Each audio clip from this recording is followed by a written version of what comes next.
tepat pada tanggal 4 Maret 1924, 92 tahun yang lalu, dan hari ini kita jatuh pula pada tanggal 4 Maret 2016. Ada apa dengan 4 Maret? 4 Maret adalah hari pertama Kesultanan Turki Utsmani tidak lagi dipimpin oleh seorang khalifah, karena pada hari sebelumnya tanggal 3 Maret disitulah dilucut segala kekuasaan khilafah Islamiyah dari Sultan Turki terakhir. Maka pada tanggal 4 lah menjadi bersejarah bagi umat Islam. 92 tahun yang lalu Islam seperti anak ayam kehilangan induk, umat Islam seperti anak yatim kehilangan ayah, tidak lagi ada tempat mengadu. Maka sejak hari itu umat Islam diatur dengan berbagai macam aturan, dengan berbagai macam ikatan yang tidak lagi mengatasnamakan Al-Quran kalamullah, hadis Nabi Muhammad sallallahu alaihi wasallam. Maka Mustafa Kemal Atatürk yang menghancurkan kesultanan Islam itu mulai perlahan-lahan menggerogoti ajaran Islam. Pertama, masjid yang besar di Istanbul dia robah menjadi museum. Masjid itu dengan tetesan darah dibebaskan dari tangan orang kafir. Dulu kota itu bernama Konstantinopel, didirikan oleh Kaisar Konstantin dari Romawi. Direbut seorang panglima Islam yang namanya sama seperti nama Sayyidina Muhammad sallallahu alaihi wasallam. Nabi berjanji, la taftahunna al-Konstantiniyah, kalian akan menguasai Konstantinopel. 1000 tahun sebelum itu dikuasai, Nabi sudah memberikan gambar gembira, kalian akan menguasai Konstantinopel. Orang-orang kafir saat itu tersenyum, ini Nabi gila, tukang sihir, majnun, kadzab, pendusta. Dari mana orang Arab Badui yang buta huruf tidak dapat membaca ini mengatakan akan menguasai Konstantinopel? Ternyata ada seorang tua setiap petang memandikan anaknya di seberang sungai. Dia tunjuk ke seberang, wahai anakku, nanti kelak kau akan menjadi seorang yang dewasa, kau akan menjadi panglima perang, dan kau akan menguasai Konstantinopel. Janji nabimu, wahai anakku, anakku, nabimu 1000 tahun yang lalu sudah berjanji bahwa kau akan membebaskan Konstantinopel. Maka dirobahnya nama itu dengan nama Istanbul, dialah Muhammad Al-Fatih. Tapi ternyata Mustafa Kemal Atatürk mengkhianati itu, dia robah masjid besar itu menjadi museum. Lalu kemudian bahasa Arab dia larang, ada yang boleh berbahasa Arab. Lalu kemudian pengeras suara dia larang, tidak ada yang boleh. Kelompok-kelompok umat Islam dihapuskan, tarekat-tarekat tempat berzikir dihancurkan, perempuan-perempuan berjilbab dilarang, bahkan digalakkan memakai rok pendek karena Eropa sudah menjadi kiblat, tidak lagi ke Ka'bah Al-Musharrafah, tidak lagi ke Makkah Al-Mukarramah. Cara pakai orang Eropa, cara hidup orang Eropa, betul kata Allah, lan tanalul birra hatta tunfiqu mimma tuhibbun, kau tidak akan mendapatkan kebaikan sampai kau berikan apa yang kau sayangi. Muhammad Al-Fatih, anak tersayang, diwakafkan ayahnya untuk agama Allah, mendapatkan kemuliaan. Tapi begitu juga dengan orang kafir satu ini, hidupnya dia wakafkan untuk kesalahan, untuk dosa, dan dia merusak yang sudah dibina, dibangun oleh para pendahulunya. Akhirnya seluruh negeri-negeri Islam hancur seperti yang dikatakan Nabi, la yusikanna, aku khawatirkan tak lama lagi masanya kalian akan seperti makanan di atas meja makan, satu menarik kepalanya, yang satu menarik ekornya, yang satu menyobek paha dadanya, semuanya merebut. Sahabat bertanya, atillatun nahnu yawma idzin ya Rasulullah, apakah jumlah kami waktu itu sedikit wahai Rasulullah? Bal antum katsirun, kalian banyak, kalian ramai. Lakinnakum ghusaa'un ka ghusaa'is sail, tapi kalian seperti buih di tengah lautan, dipukul ombak dihempas gelambang. Itu terjadi pada tahun 1924, hampir seabad yang lalu. Sejak itulah Yahudi berani. Sebelumnya mereka datang membawa kepingan-kepingan emas kepada Sultan Abdul Hamid, Sultan Turki. Wahai Sultan, izinkan kami membeli tanah Palestina, izinkan kami membeli tanah Palestina dengan kepingan emas ini. Apa jawab Sultan Abdul Hamid? Palestina direbut dengan kalimat Allah, maka haram bagiku menjual tanah Allah dengan segenggam dua genggam emas. Tidak ada yang berani mengambil Palestina. Tapi ketika khilafah Islamiyah itu hancur, maka Inggris dengan leluasa membagi-bagi negeri jajahannya, dan salah satu yang dibagi tercabik adalah Palestina. Hari ini kita gembira bukan main melihat pembangunan Masjidil Haram, Masjidil Nabawi, cantik, indah, harum semerbak. Tapi manakala mata tertuju pada gambar masjid di Palestina, saudara kita dicabik-cabik, saudara-saudari kita perempuan diperkosa haknya, tidak ada yang menolong. Mengapa ini bisa terjadi? Karena orang tidak lagi takut kepada kita, karena kita ramai, tapi tidak ada ketakutan orang walau sedikit pun. Hancur, berkeping, berserak, gelap. Turki dalam kegelapan, negeri-negeri yang berada di bawah kekuasaannya juga. Bicara tentang Turki terlalu jauh. Kita yang berada di Asia Tenggara, apa hubungan kita dengan Turki?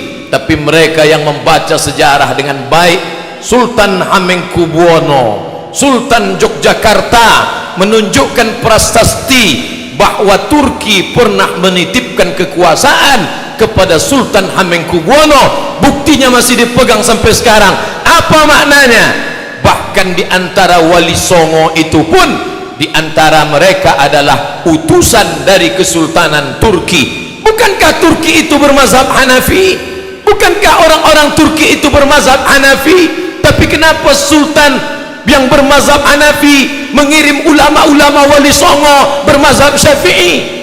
Dia mengerti dakwah. Kami memang bermazhab Hanafi, tapi kami tahu nun saudara kami yang jauh di sana mereka bermazhab Syafi'i, maka mereka kirim para ulama dan dai yang bermazhab Syafi'i demi keutuhan, demi keselamatan. Mereka lah dulu yang menerangi bumi Nusantara ini, yang sebelumnya nenek moyang kita menyembah batu, menyembah lembu, menyembah setan. Tapi begitu dai Islam dari Turki itu datang, semuanya bersyahadat asyhadu an la ilaha illallah wa asyhadu anna muhammadan rasulullah, maka kejatuhan Turki juga ikut menjadi keruntuhan kita. Apakah malam tak berakhir? Tak tampakkah cahaya? Ternyata di tengah gelapnya sekularisme, di tengah gelapnya westernisasi kebarat-baratan, dalam kekuasaan Islam kalah, dalam politik Islam jatuh, dalam ekonomi berkeping. Tapi ada satu titik terang, ada satu yang tidak dihapuskan oleh Mustafa Kemal Atatürk. Apa dia? Madrasah Imam wa Khatib. 1924 masjid tidak lagi ramai, khamar dihalalkan, perjudian, prostitusi, pakaian pendek, semuanya merajalela. Tapi ada satu yang tidak dapat dihapuskan, Madrasah Imam wa Khatib. Ada sekolah khusus untuk imam dan khatib. Pelan tapi pasti. Walaupun negara sekuler, walaupun orang mabuk di tengah jalan, walaupun diskotik di mana-mana, Madrasah Imam wa Khatib tetap eksis. Guru-guru dengan keikhlasan mengajarkan Al-Quran, guru-guru dengan lillahi ta'ala mendidik anak-anak. Subhanallah, Masya Allah, dari Madrasah Imam dan Khatib itu hampir seabad lamanya mereka ingin memadamkan cahaya Allah, yuriduna ayyutfi'u nurallah, mereka ingin memadamkan cahaya Allah. Wallahu mutimmu nurihi, tapi Allah menyempurnakan cahayanya. Masya Allah, ada satu yang tak padam, madrasah imam wa khatib.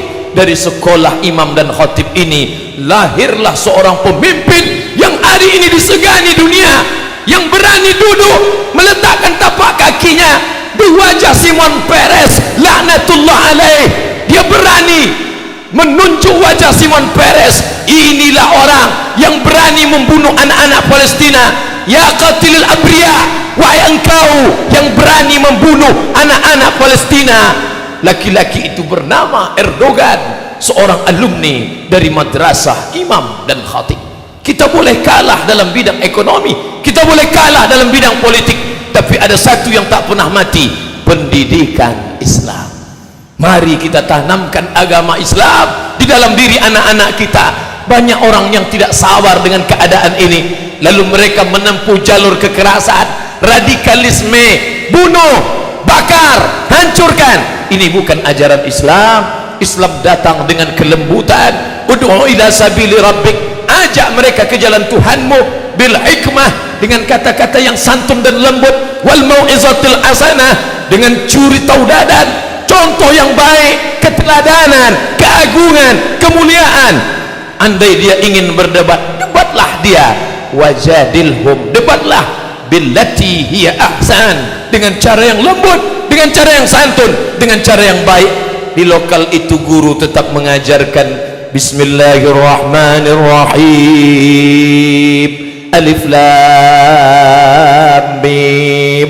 Ternyata keikhlasan itu berbuah. Hari ini Eropa, Amerika gentar ketika disebut nama Erdogan. Kenapa? Karena di dalam diri itu ada kekuatan. Allah berjanji, wa may yartadda minkum an dinih, siapa di antara kamu yang murtad, kalian tinggalkan agama ini, fasawfa ya'tillah, Allah akan ganti. Andai murtad semua orang ini, apakah Allah rugi? Wa may yanqalib ala aqibaihi, siapa yang meninggalkan agama ini, falan yadurrallaha syai'a, Allah tidak rugi walau sedikit pun. Allah tidak akan merasa rugi walau sedikit pun.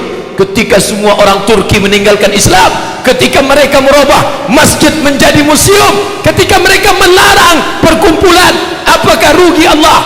Wa may yartadda minkum an dinihi, siapa yang murtad meninggalkan agama ini, fasawfa ya'tillah, Allah akan ganti. Dengan apa Allah mengganti? Biqaumin, dengan sekelompok orang, yuhibbuhum wa yuhibbunah, Allah cinta kepada mereka dan mereka pun cinta kepada Allah. Yujahiduna fi sabilillah, mereka berjihad di jalan Allah, dan mereka tidak takut sedikit pun, karena yang mereka perjuangkan adalah bumi Allah, yang mereka tolong adalah hamba-hamba Allah, dan mereka mengharapkan balasan hanya dari Allah Subhanahu wa ta'ala. Setiap pagi, petang, siang dan malam kita katakan, innaka la tukhliful mi'ad, engkau tidak ingkar janji. Itu terlalu jauh Bapak Khotib, itu terlalu jauh Pak Ustadz, itu tidak terjadi di tempat kita. Bisa saja terjadi. Jangan bangga dengan masjid yang besar, jangan bangga dengan masjid yang megah. Kurang megah apalagi masjid Hagia Sophia yang mereka robah menjadi museum. Kurang hebat apalagi masjid Al-Hamra, masjid Cordoba di Spanyol. Tapi hari ini orang tidak lagi boleh sholat di sana. Di tempat mihrabnya terpancang palang salib terbesar di Spanyol. Itu terjadi di mana saja.